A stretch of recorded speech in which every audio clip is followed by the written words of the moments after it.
అప్పట్లో వైఎస్ఆర్సీపీ చాలా స్ట్రాంగ్గా ఉంది.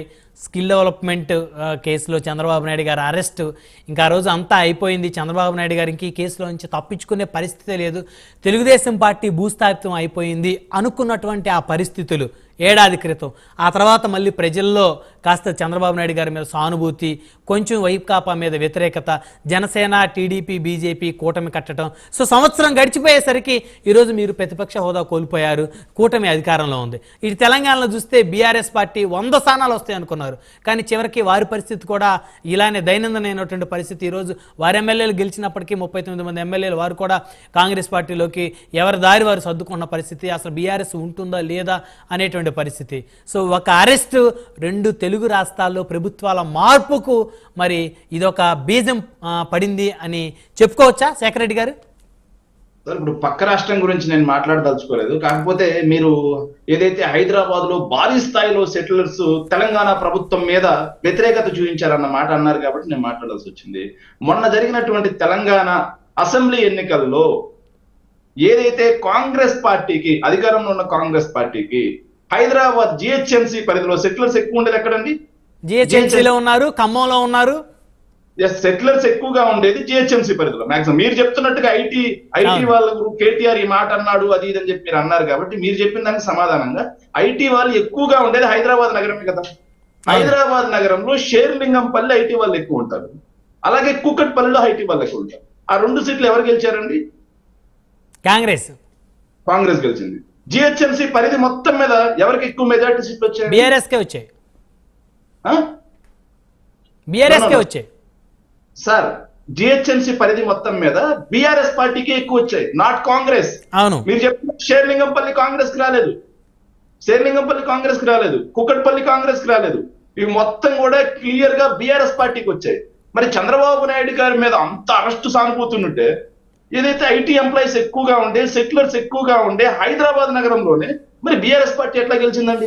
అంటే ఇక్కడ శేఖర్ రెడ్డి గారు, హైదరాబాద్ నగరంలో ఉన్నటువంటి ఐటీ ఎంప్లాయీస్ ఎవరైతే ఉన్నారో, ఆంధ్ర నుంచి వచ్చినటువంటి వారు ఎవరైతే ఉన్నారో వారు కాంగ్రెస్ కి ఓట్లు వేసి ఉండొచ్చు. అయినప్పటికీ కూడా ఇక్కడ మిగతా రాష్ట్రాల నుంచి కూడా వచ్చి ఇక్కడ సెటిల్ అయినటువంటి వాళ్ళు ఎవరైతే ఉంటారో సో వారికి చంద్రబాబు గారి మీద ఏం ప్రేమ ఉండదు కాబట్టి మరి వారు బీఆర్ఎస్ పార్టీకి ఓటు వేసి ఉండొచ్చు.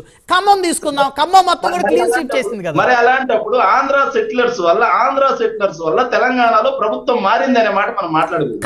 ఖమ్మం తీసుకోండి, మరి ఖమ్మం ప్రాంతం చూడండి.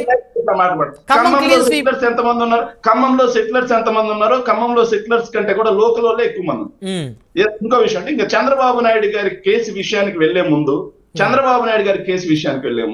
సింగళూరు శాంతి ప్రసాద్ అన్నకి శ్రీనివాస్ చౌదరి అని నేను ఒక చిన్న ప్రశ్న వేసిన తర్వాత దాన్ని నేను ఆ పాయింట్కి వెళ్ళాలనుకుంటున్నాను. ఈ రోజు ప్రభుత్వం జీవో ఆర్టీ నంబర్ 1560, శాంతి ప్రసాద్ అన్న చూసుకోండి, జీవో ఆర్టీ నంబర్ 1560 డేటెడ్ 9/9/2024 ఒక జీవో ఇష్యూ చేసిందండి.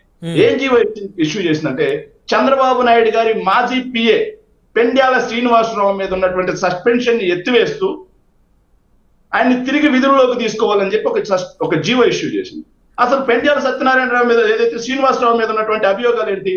ఫిబ్రవరి 2020 చంద్రబాబు నాయుడు గారి పిఏ పెండ్యాల శ్రీనివాస్, కిలారి రాజేష్, నరేన్ చౌదరి, కడప జిల్లా మాజీ టీడీపీ అధ్యక్షుడు శ్రీనివాసరావు, పత్తిపాటి పుల్లారావు కొడుకు శరత్ వీళ్ళ మీద ఐటీ శాఖ దాడులు చేసిన తర్వాత ఐటీ శాఖ కేవలం చంద్రబాబు నాయుడు గారి పిఏ ఏదైతే శ్రీనివాస్ వాళ్ళు కేవలం డైరీల్లో 2000 కోట్ల రూపాయల కమిషన్లు తీసుకున్నట్లుగా గుర్తించి వాటన్నిటిని కూడా హవాలా వ్యాపారి హసన్ అలీ ద్వారా విదేశాలకు పంపించి అక్కడి నుంచి ఆర్వీఆర్ ఇన్ఫ్రాకి తీసుకొచ్చి డొల్ల కంపెనీల ద్వారా చంద్రబాబు నాయుడు గారు జోబులోకి వెళ్ళాయని చెప్పేసి పెద్ద ఎత్తున ఐటీ శాఖ రోజు క్లియర్ చేసింది.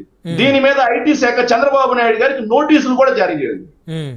అలాగే చంద్రబాబు నాయుడు గారి స్కిల్ కేసులో కూడా అతను ఒక నిందితుడు, పరారీలో ఉన్నాడు, అమెరికాలో ఉన్నాడు మొన్నటి వరకు, ప్రభుత్వం రాకముందు వరకు. అతనికి వీళ్ళు ఈ రోజు పోస్టింగ్ ఇస్తూ, సార్ ఎంత నిస్సిగ్గుగా అంటే పోస్టింగ్ ఇస్తూ వాళ్ళు ఇష్యూ చేసిన దాంట్లో జీవోలో సార్ 4వ పాయింట్ సార్ క్లియర్ గా చదవాలి సార్, ప్రజలకు కూడా తెలియాలి. Government after careful examination of the findings of the enquiry officer and representation submitted by the charged officer thereon in the GO 5th read above have issued orders exhortories Sri P. Srinivasrao, Assistant Secretary to Government, from the part of the sir children sir idi main from the part of the charge proved against him, atani మీద ఉన్నటువంటి charge prove అయింది and dropped further action, atani మీద further action తీసుకోకుండా drop చేస్తూ with a warning. Sir వినండి, ఎంత విచిత్రమైన పాలన అంటే, ఎంత విచిత్రమైన ప్రభుత్వం అంటే, with a warning to be more careful and not repeat such instance further. అంటే ఎంత నిస్సిగ్గుగా, అతని మీద ఉన్న ఆరోపణలు మొత్తం కూడా నిజమే, కానీ ఫర్దర్ యాక్షన్ తీసుకోకుండా డ్రాప్ చేస్తూ అతనికి ఒక వార్నింగ్ ఇచ్చి ఇక మీదట ఎప్పుడు చెయ్యొద్దు అని చెప్పి అతనికి ఈరోజు పోస్టింగ్ ఇచ్చారు సార్. ఇంతోటి దానికి ఎందుకు సార్ ఐపీసీ సెక్షన్లు, ఇంతోటి దానికి ఎందుకు సార్ చట్టాలు, ఇంతోటి దానికి ఎందుకు సార్ న్యాయస్థానాలు, ఇంతోటి దానికి ఎందుకు సార్ ఏదైతే వీళ్ళు చెప్తున్నట్టుగా రాజ్యాంగం? ఎవరు అధికారంలోకి వస్తే వాళ్ళు ఇలా చేసుకుంటూ వెళ్ళొచ్చుగా. రేపు చంద్రబాబు నాయుడు గారు సార్ ఇంకో నెల 2 నెలల్లో మాకు అనుమానాలు వస్తున్నాయి, చంద్రబాబు నాయుడు గారి కేసు కూడా ఇలా చంద్రబాబు నాయుడు గారికి వార్నింగ్ ఇచ్చి, ఏదైతే చంద్రబాబు నాయుడు గారికి కూడా వార్నింగ్ ఇచ్చి ఆ కేసును విత్డ్రా చేసుకుంటుందేమో ప్రభుత్వం అని చెప్పి అనుమానాలు వస్తా ఉంది. ఖచ్చితంగా అనుమానాలు వస్తున్నాయి. దీనికి సమాధానం చెప్పనండి. అవినీతికి మేము దూరంగా ఉంటాం, మేము చాలా దూరమైన వ్యక్తులం, నీతి నిజాయితీగా ఉంటామని చెప్పి పవన్ కళ్యాణ్ గారిని సమాధానం చెప్పనండి దీని మీద. ఏదైతే జనసేన పార్టీ ప్రతినిధి సమాధానం చెప్పమనండి దీని మీద.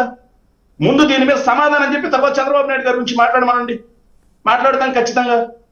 ఎంత అన్యాయమా, ఎంత దుర్మార్గమా? చట్టాలంటే గౌరవం, న్యాయస్థానాలంటే గౌరవం లేదా? ఇంత దుర్మార్గమా సార్? ఇంకోటి సార్, చంద్రబాబు నాయుడు గారిని జైలుకి పంపింది జగన్మోహన్ రెడ్డి గారు కాదు. ఫస్ట్ ఆఫ్ ఆల్ మీరు గుర్తించుకోవాల్సింది, చంద్రబాబు నాయుడు గారి మీద ఆరోపణలు వస్తే, అవినీతి ఆరోపణలు ఉన్నాయని చెప్పి కోర్టులో దాదాపుగా 10 గంటలకు పైగా వాదోపవాదాలు జరిగాయి. చంద్రబాబు నాయుడు గారి కోసం ఢిల్లీ నుంచి అతి పెద్ద పేరెండుగలటువంటి లాయర్లు వచ్చారు.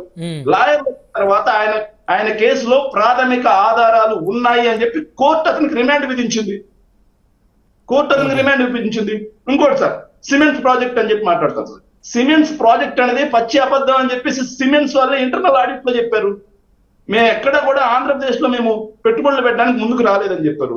వీళ్ళు ఏం చెప్పారంటే సార్, సిమెంట్స్ వాళ్ళు దాదాపుగా 3,300 కోట్ల రూపాయలు ఇక్కడ పెట్టుబడులు పెడుతున్నారు, డిజైన్ టెక్ అనే కంపెనీతో కలిసి పెడుతున్నారు. సో దాంట్లో 90% సిమెంట్స్ పెడితే గ్రాంట్ ఇస్తున్నారు సార్. సిమెంట్స్ 10% మాత్రమే ప్రభుత్వం పెడుతుందని చెప్పారు.